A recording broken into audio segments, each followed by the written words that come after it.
Hi, I'm Leigh Bortons with Classical Conversations. I'm the founder, and I love touring around the country and talking to our leaders. And I have three beautiful leaders here, Rochelle, Angela, and Susan.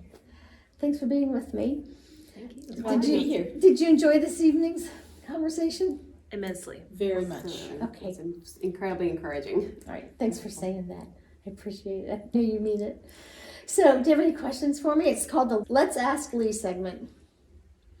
Susan? I see a lot of people starting to leave classical conversations in especially challenge 3 and 4, sometimes challenge 2, which is such a shame. I've had a daughter graduate out of challenge 4, and it's so rich and so beautiful. And so I'm wondering what you would say to people who are thinking about leaving. Yeah, so I would ask the parents, where are you sending them and why are you sending them to wherever you are? The parents, they get to make that decision, but whether it's fear or experience or just not knowing better, sometimes they don't know the help that we have in the Challenge 3 and 4 curriculum as far as like transcripts or CC Plus with credits, and they're looking for something practical. Other times they just really haven't thought about Christian education and the lack of it and where they might be going next. But a lot of times, if they're leaving at 2, 3, or 4, it's because they're going to community college or back to a high school. And so just to say, wow, it's really sad that they're going to miss whatever it is, our poetry or our philosophy and theology classes.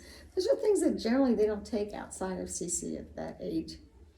Would you say also, if we think of classical education, we have those different stages, the grammar and the dialectic and the rhetoric, and which challenge levels are we really seeing the rhetoric coming into full blossom? Where would that be happening? Yeah, you got that unusual child at challenge B1, 2 might can become super rhetorical. Their students just love debate class, things like that, and do national competitions. But in general, something's magical about passing 16 and being 17 and 18 in challenge 3 and challenge 4.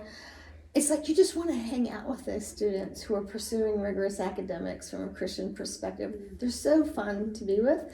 They just get so much more mature at that stage. And so the rhetorical skills, the ability to just share with one another, they actually like doing it.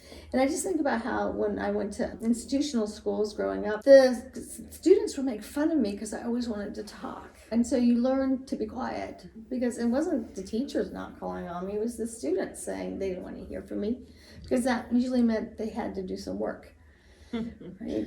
They'd have to think or participate, and I was making them look. I want my kids to be somewhere where the other students are interested. Yeah. I'm interested to know how you would encourage the moms that are primarily homeschooling the kids. How would you encourage them to inspire or educate or bring on board dads that are maybe not opposed to homeschooling, but just don't know a lot about what's going on in the school and assume that it's being taken care of by the mom, but could really be a valuable part of the classical approach to learning? Sure, especially as, in my case, I had sons, and it was good to see my husband get more involved as they got older, because we want our children to look up to their dad too. And the Lord made it so that little kids have to be around their mothers. It's just the physicality of it all. Something that I probably didn't do as well as I could have was just to remember to invite my husband to more things and to participate, because he was gone a lot of the time working, and praise God, he was paying the bills for us.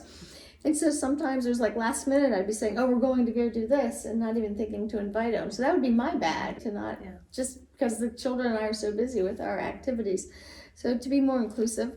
The other thing is just to be more appreciative when they can't be around, especially if they're not around because they are paying the bills. I used to say to my husband, I'm so sorry you're leaving, but thank you. He was going to work. So I just think our attitude can help them be more involved. And then sometimes, like my husband's very task oriented. He wouldn't necessarily see the big picture of what needed done, but if I said, could you help with this specifically this evening? Or he would go, yeah, I'll help, whatever it is, but he wouldn't necessarily see what to do if I didn't ask. That makes sense. So those are good questions. So my daughter is studying chemistry and physics, and knowing she was going into those fields, I got a lot of kind of pushback from people that science was not strong in both science and math in classical conversations, and I needed to have her in outside programs. I did not do, but how would you speak to that? Because I actually heard a lot of it, and I didn't pursue outside programs for her. but I got a lot of that. But she's successful now. She's very. Yeah, and so what you saw is what I've seen. It's not the subject content. You can never know everything about anything, but you can teach anybody how to study well, how to think well, how to research well, the various debate strands, how to just argue well. Their children, as much as she was maybe bent towards science and math, I've seen them also change, where totally new interests occurred 18, 19, 20 when they go off to college. So you want them to have that kind of liberal education so that if that kind of change occurs, they're ready for anything. But I think that Classical Conversations was developed by 5 people with engineering and math degrees, and all our children went through it. We wanted our children to have not necessarily science as much as to think like a scientist, to act like a scientist. And that you can do much more easily, because it's hard to be an expert at anything when kids are little. So it sounds like you probably did a lot with research and discussions and just showing her how to go find information. That's what you need to do. Collaborating, gathering resources, experimenting, demonstrating. Homeschool kids are always playing. They have time. People don't recognize what a valuable thing that is in the realm of science. Just play with nature.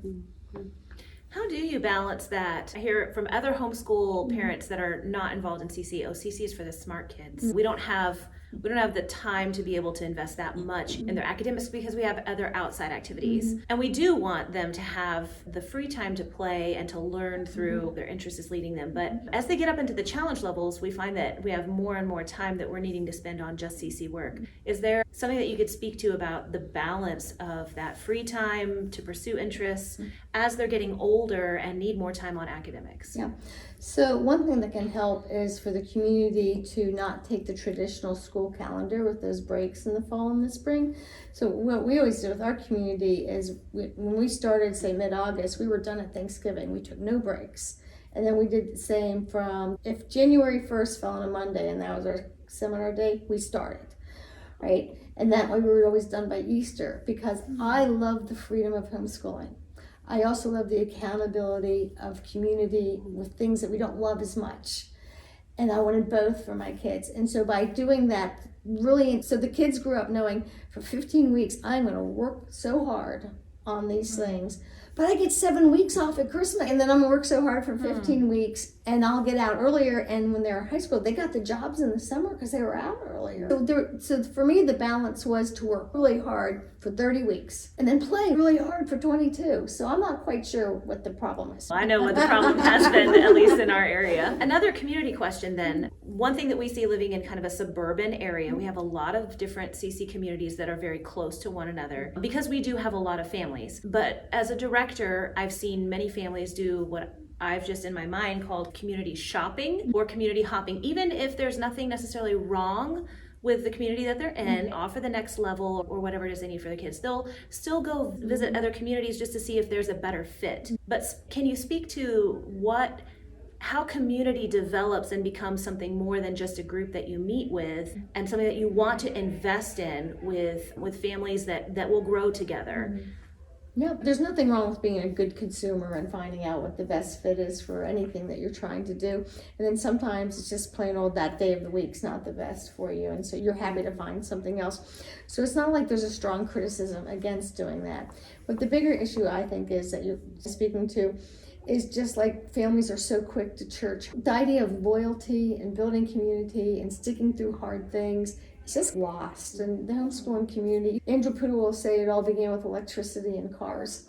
It made it so that you didn't have to face the people that were standing in front of you and you could go elsewhere. And so they aren't necessarily doing it for a negative reason, like you said, but we really have developed a culture that doesn't RSVP, that is looking daily for the best option and not being loyal to even their own churches and activities that traditionally built a community. Thank God there's so many people that are committed, right? Yeah. That's good. And learning it's like, we'll talk about our children being missionaries and it would be great to be a missionary in Africa or some other country, forgetting that you can be missionary right where you are. And that's part of building the community is to say, maybe it isn't going so well, or this Challenge A tutor really could use my help. Yeah. You had mentioned the word accountability earlier, and how would you say CC balances if you have for example, the challenge level, have a tutor who is modeling, but then you also have the parent looking for accountability. How can the CC tutor balance showing accountability by not overtaking the role Sure. of the parent? Sometimes the disadvantage we have in meeting one day a week is sometimes, especially if it's a new family, it might take 4 or 5 weeks to figure out just what's the dynamic and how can I even be helpful, versus the school teacher would have those first 5 days. Unfortunately, schools aren't allowed to work with the parents, so we still have the advantage over them. But what I like to do is just to see what were the struggles the parents were facing, and then see if I could come up with strategies for them to actually meet with their challenged students, almost like you would with a tutor. So someone had 5 or 6 little kids, but the oldest one was floundering in logic. I might say to that parent, could you please just come 1 hour a week and see the logic class so you get caught up? So helping them see that. Or like in my case, I had the 2 little ones in foundations because we got that 10-year gap, and then the 2 olders in challenge. And those little kids take your time up, they do. And so I would schedule twice a week with both my older kids 2-hour sessions where my husband took care of the littler ones and I gave the older ones my attention. So 4 hours twice a week because I had 2 kids. That's 8 hours. That's a big chunk of your week. But what I found is if that was scheduled and they knew it was scheduled, not only was they getting the work done for their tutor, they were getting it for me for that meetings. I rarely had to work with them for more than half an hour. They were just ready. Right? So just trying to find strategies, because every family's different. Not one plan's going to work for anybody. So I always say my favorite thing about CC is probably the commitment to the parent as the teacher. And yet I think that and the challenge level especially is maybe the hardest thing about CC, because I think helping parents understand their role. So can you advise directors on how to really encourage parents as the teacher, especially, I love this tip you just gave, because a lot of them do have younger kids, and the challenge students tend to get left behind because they think, oh, they're fine on their own, and they're assuming they're doing all their work when they come to class, and actually they haven't, and the parent didn't know. Yeah. So do you have tips for a director on how to help parents teach those high school students as they're teaching? And that's one tip that you just gave, and how to help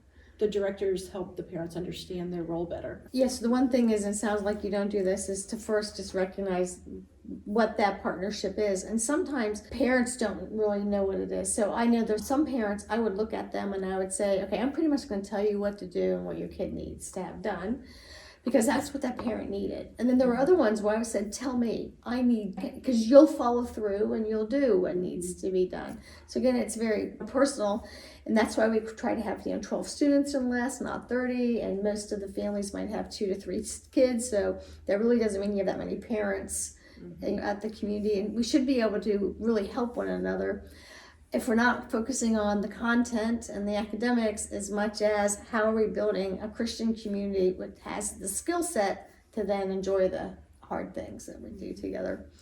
It really is all about like our attitudes, and we've been so formed by this, take a grade, get it done, take a grade, get it done, and the kingdom of God's not that way. It feels like it's a big part of it is relationships, maybe too, that we know one another. Yeah. If we are in community one another, that maybe it is touching base more than just that once a week type of thing. Yeah, and when we have that rule that the kids have to be in all the seminars and the older challenges, they can't just be picking and choosing. We're not the university model. That's a failed model. That's why our whole world's fragmented. When you can pick and choose and there's not a mentor and a discipler who's trying to put it all together for you. And so our tutors are modeling that for the kids. And so sometimes we just forget that the bigger thing is, like, one of the main model that we're doing for the students is showing them that I too will do all 6 subjects, because a lot of times we expect our kids to study 6 subjects, but there's not a single adult also doing that. And so now we're doing it as directors, and hopefully mom's doing it, and then maybe dad's stepping in like we talked about, and they can see that, oh, even adults struggle and don't know various things, versus if you always have a master teacher and a master subject, they're just good at it. Yeah, that's true. So helping them know it's okay to struggle, because parents, and they can't help it, they were raised in that system too, and knowing it's okay to fail, but don't give up. It's easy to give up in this world. We're pretty well fed, we're well clothed, we're warm. Okay, thank you for joining me. You guys are great. That was so Thank you. What a